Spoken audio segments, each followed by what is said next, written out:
Hello बच्चों, कैसे हो आप सब लोग। उम्मीद है आप सभी लोग बहुत बढ़िया होंगे और एकदम मजे में होंगे। बच्चों, अक्सर आपके द्वारा एक सवाल मेरे से पूछा जाता है और वो ये है कि क्या सर हम अकाउंट्स जैसे सब्जेक्ट के अंदर 95% मार्क्स या इससे ज़्यादा स्कोर कर सकते हैं।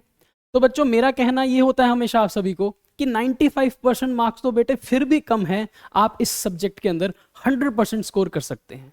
Now there is no shortcut, इसका कोई शॉर्टकट नहीं है, इसकी कोई ट्रिक नहीं है, पर इसके पीछे एक आपकी मेहनत है और इसके पीछे एक तरीका है जो आप सभी बच्चों को फॉलो करना चाहिए अगर आप 95% मार्क्स से ज़्यादा स्कोर करना चाहते हैं इस सब्जेक्ट के अंदर।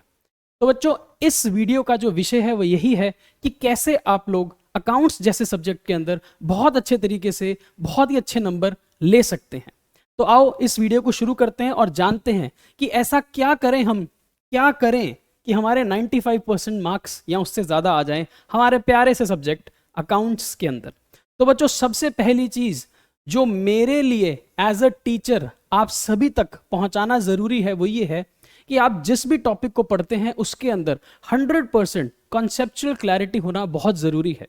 जब तक कोई भी टॉपिक आपको top to bottom A to Z 100% clear ना हो जाए तब तक आप उस टॉपिक को छोड़ेंगे नहीं। 100% क्लैरिटी तभी आती है जब आप हर टॉपिक को बहुत अच्छे तरीके से प्रैक्टिस करते हो। तो जब आप मुझसे या किसी भी टीचर से पढ़ते हो तो आपकी कोशिश हमेशा ये रहनी चाहिए कि उस टॉपिक में आपको महारत हासिल करनी है। जब ऐसा होगा ना, फिर हर सवाल बहुत ही इजी लगने लगेगा। तो conceptual clarity of each subject is the first most important point जो आप सभी बच्चों को याद रखना है अगर आप इस अकाउंटिंग के सब्जेक्ट में अच्छा स्कोर लेना चाहते हैं। Second is that you must clear all your doubts.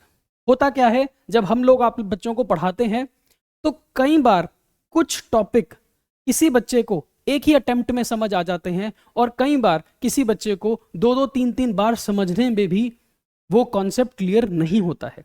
तो ऐसे बच्चे जिनको कभी भी कोई डाउट आ जाता है या जिनको कोई प्रॉब्लम आ रही है किसी कॉन्सेप्ट को समझने में, तो उनको झिझकना नहीं है।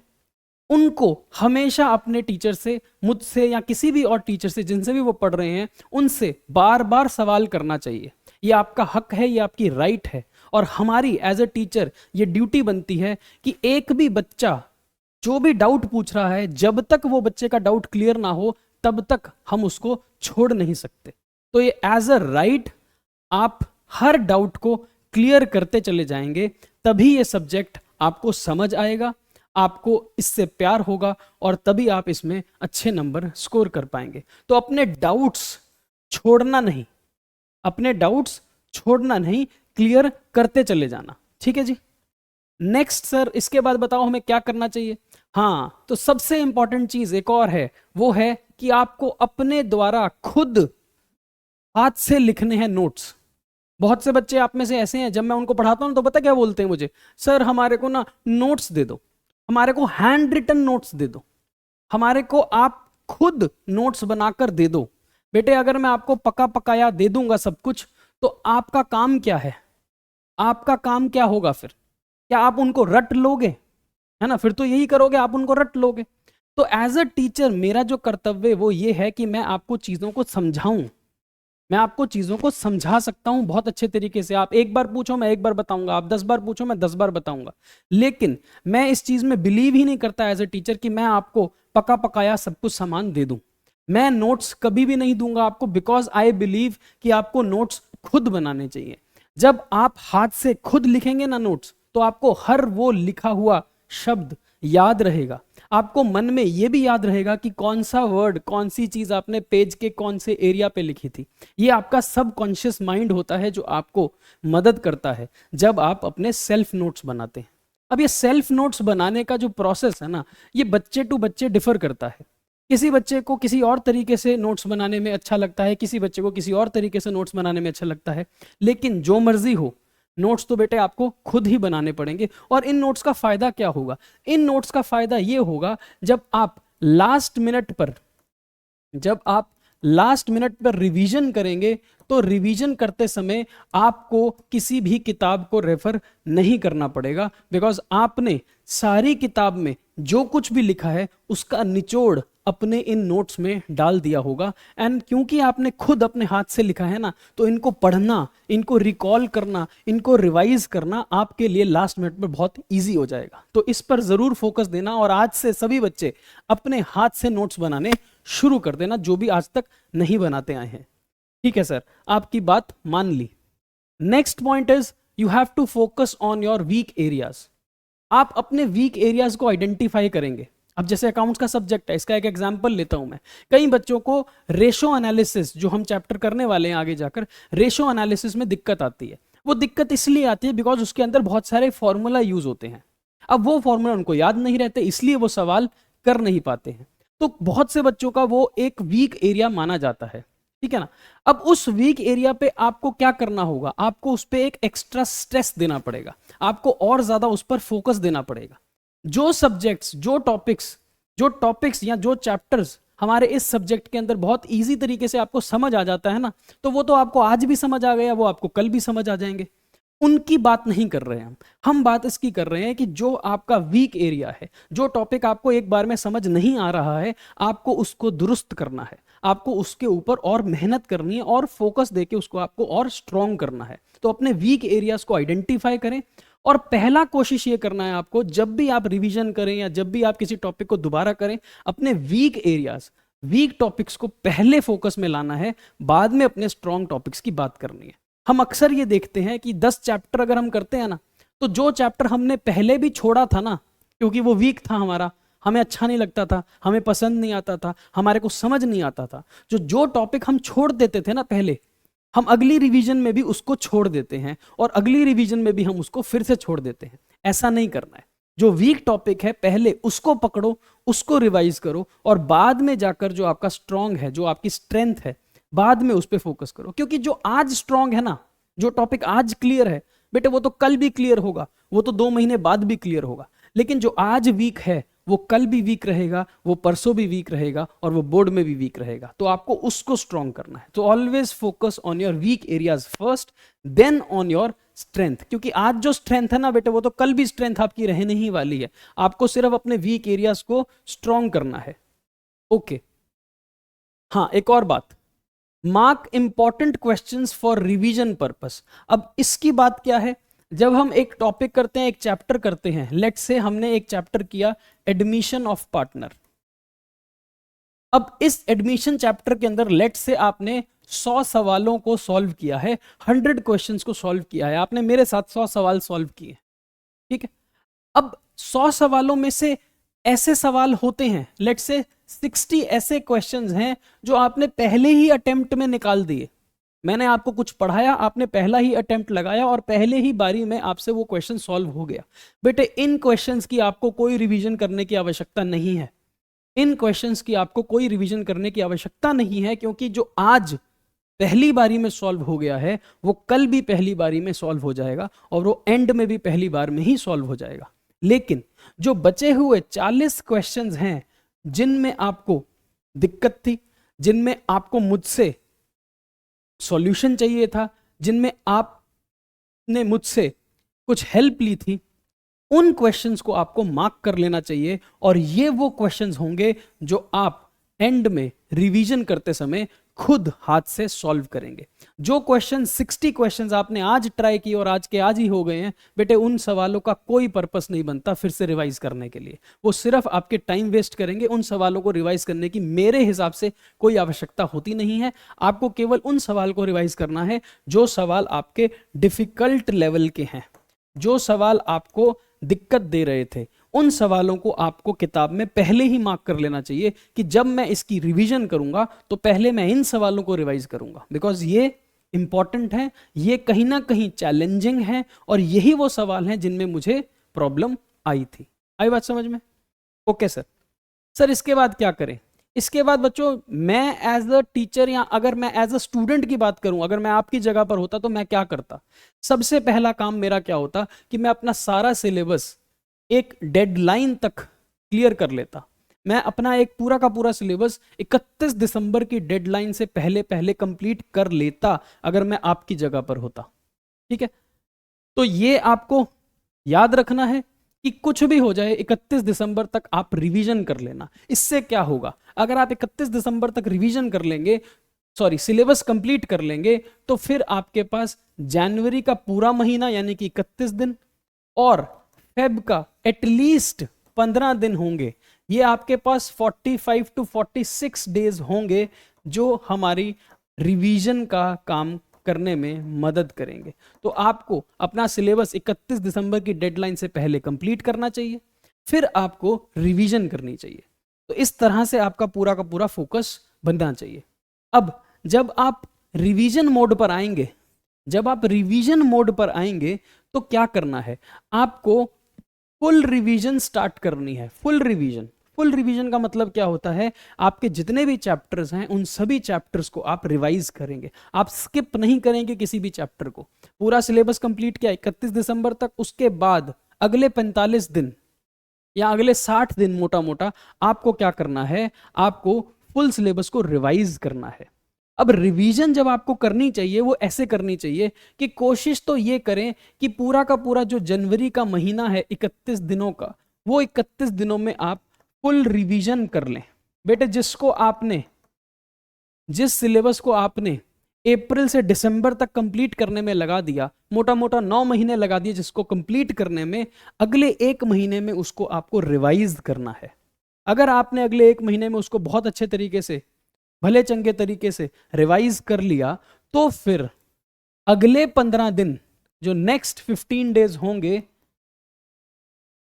उन 15 डेज के अंदर आप लोग क्या करेंगे, आप पिछले पास्ट ईयर में जितने भी क्वेश्चंस आए हैं, पिछले पास्ट ईयर के क्वेश्चंस को अटेम्प्ट करेंगे। सर कितने पास्ट ईयर के क्वेश्चंस को अटेम्प्ट करेंगे, पिछले 5 सालों के क्वेश्चन पेपर्स को भी अगर आपने एक बार देख लिया, अटेम्प्ट कर लिया, तो आपकी जो ये रिवीजन है ना, ये और स्ट्रांग हो जाएगी, ये और ज्यादा कंप्लीट हो जाएगी। तो पिछले 5 सालों के पेपर्स और कुछ सैंपल पेपर्स आपको सॉल्व करने चाहिए, जिससे आपके दो काम पूरे हो जाएंगे।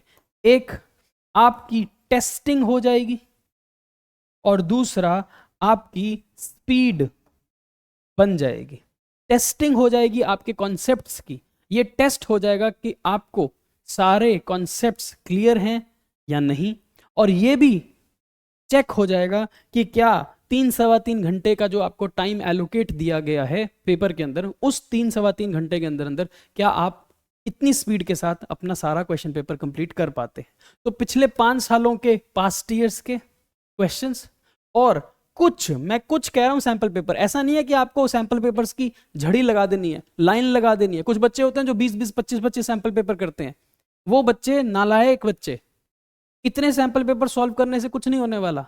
आपने 9 महीने लगा के पढ़ाई करी, आपको सैंपल पेपर केवल 2 काम के लिए चाहिए। एक, ये टेस्ट करने के लिए कि क्या आप पेपर के अंदर जब क्वेश्चंस को अटेम्प्ट करते हो तो इजीली क्वेश्चंस रिकॉल होते हैं, इजीली सारे कॉन्सेप्ट्स आपको रिकॉल होते हैं, और दूसरा आपकी स्पीड चेक हो जाती है कि 3 घंटे के अंदर आपको लिखने में कोई दिक्कत तो नहीं आ रही, आप सवाल छोड़ तो नहीं रहे हो, आपको 20-20, 25-25 सैंपल पेपर सॉल्व करने ही नहीं है।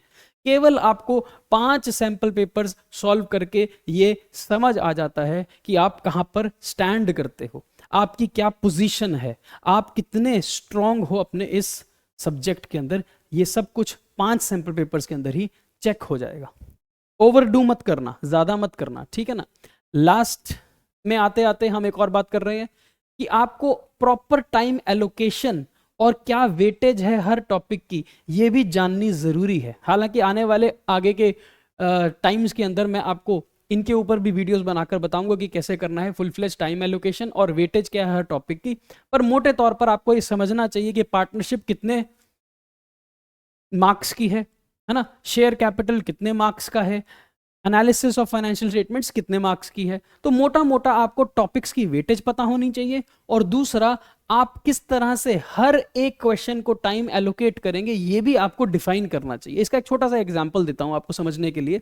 फॉर एग्जांपल, आपके लिए 100 मार्क्स का पेपर है, 100 मार्क्स का पेपर है एग्जाम्पल के तौर पर, और आपको ये 100 मार्क्स का पेपर 3 घंटों में कंप्लीट करना है, 3 घंटों में कंप्लीट करना है। इसका मतलब ये 100 मार्क्स का पेपर आप 180 मिनट में कंप्लीट करेंगे। ये 100 मार्क्स का पेपर आप 180 मिनट में कंप्लीट करेंगे, है ना। 100 मार्क्स का पेपर आप 180 मिनट में कंप्लीट करेंगे। तो अगर कोई एक क्वेश्चन 10 मार्क्स का है, एग्जाम्पल ले रहा हूं सिर्फ मैं, अगर कोई क्वेश्चन 10 मार्क्स का है तो बेटे उसको कितना टाइम दे सकते हो, maximum to maximum. Unitary method लगाओ ना, यहां पर लगाओ।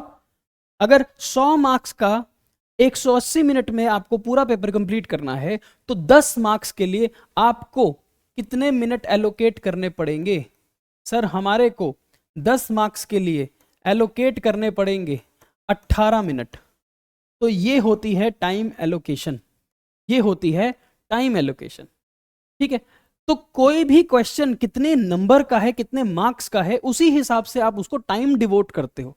2 नंबर का क्वेश्चन होगा तो उस पर कितने मिनट लगने चाहिए, 5 नंबर का क्वेश्चन होगा तो उस पर कितने मिनट लगने चाहिए, अगर 10 नंबर का क्वेश्चन होगा तो उसके ऊपर कितना टाइम देना चाहिए आपको। तो इस तरह से आपको प्रॉपर टाइम एलोकेट करना पड़ता है जब आप क्वेश्चन पेपर सॉल्व करने लगते हैं। इससे क्या होता है कि अगर मान लो आप एक 10 मार्क्स का क्वेश्चन अटेम्प्ट कर रहे हैं और उसमें 18 मिनट से ज्यादा आपको लग रहा है तो उस क्वेश्चन को वहीं पर छोड़ दो, उस क्वेश्चन को अब वहीं पर छोड़ दो, क्योंकि 18 मिनट वो आपका क्वेश्चन ले चुका है और वो कंप्लीट नहीं हुआ है। तो इसका मतलब वो किसी और क्वेश्चन का टाइम भी अब खाने लगा है, वो किसी और क्वेश्चन का टाइम भी अब लेने लगा है।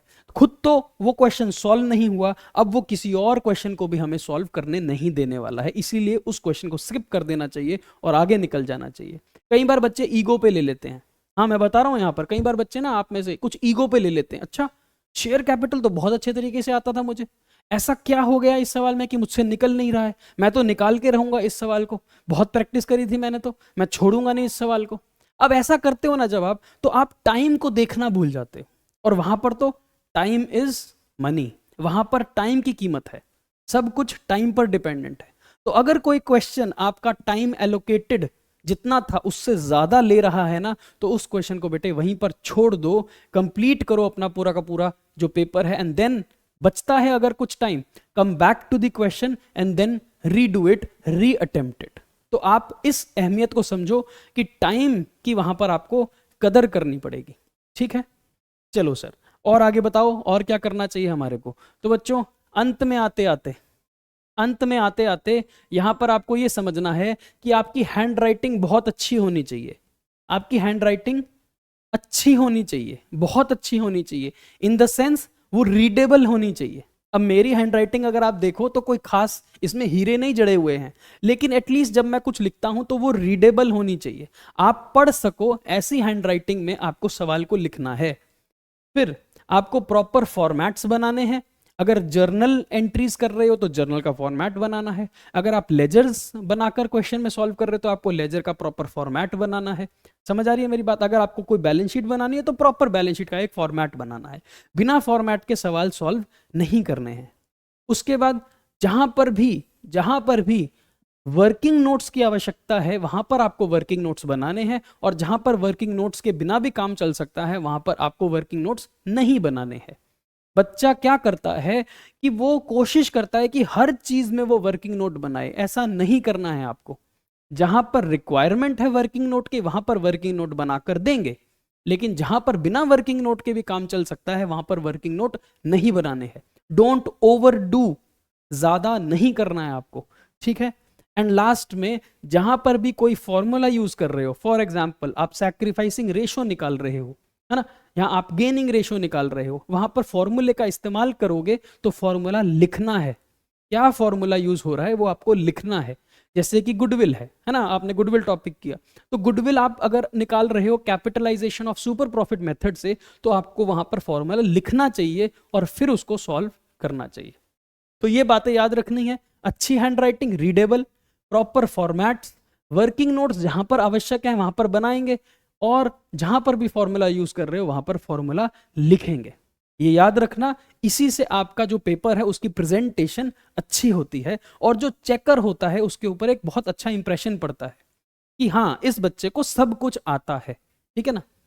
Last but not the least is that you have to be positive in your approach and confident in your abilities.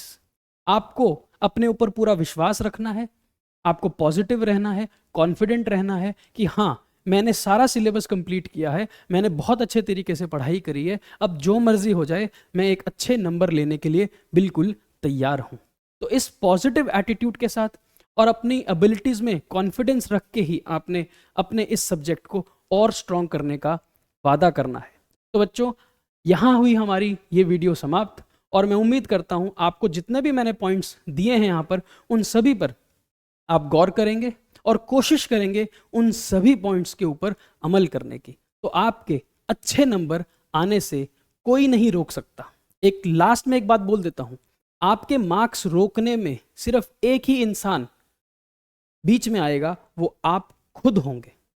आपके अलावा कोई और आपको नहीं रोक सकता 100 में से 100 लेने के लिए। तो ये बात याद रखना, ठीक है बच्चों। तो मिलते हैं अगले किसी वीडियो में, बहुत ही अच्छे एक नए टॉपिक के साथ फिर से आपसे मुलाकात होगी। तब तक के लिए take care and good bye.